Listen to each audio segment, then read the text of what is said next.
Gene, I think, was the complete package, to use a trite phrase. That voice alone, I think, captivated people who were listening to his show nightly and kept bringing him back. My sensibility, my worldview was definitely shaped and formulated and influenced by listening to Shep. In fact, I don't see how you cannot be, night after night after night, at an impressionable age, in your tadpole days, as Shep would say. How I viewed authority figures, how I would view commercials, how I would view the everyday scenes in life that we all go through. I think there was a prism there that was created by Shep in my earliest days. Of course, as far as I'm not the first to say, and I won't be the last, he was indeed the master storyteller.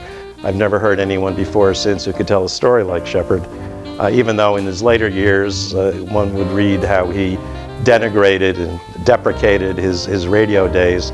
I think for many of us who followed his career from the 1960s right up to his death in 1999, the best times for us were listening to him on his nightly WOR program. I would see him at the live performance. I guess it was normally after the performance where he would autograph things, and on several occasions I went up to him, but he was always friendly enough. As I said, he signed my copy of In God We Trust All Is Pay Cash on one instance. At another instance, he signed my ham radio QSL card.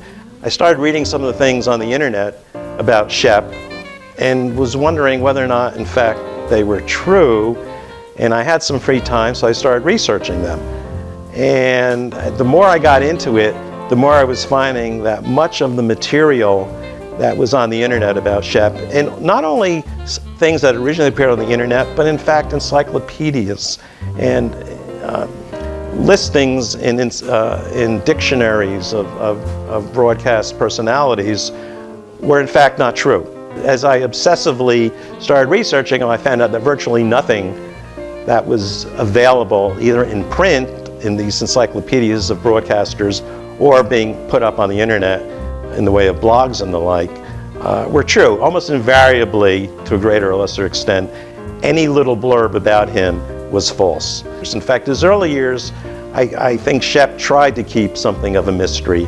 The more I got into it, the more I discovered that the years from when he got out of the Army in 1945 till when he began in WOR radio in 1955, I guess that's exactly a decade, was truly a mystery, and virtually nothing that appeared in print or on the internet was accurate about that time period. It's unfortunate now that I've spent so much time studying Shep in his early days.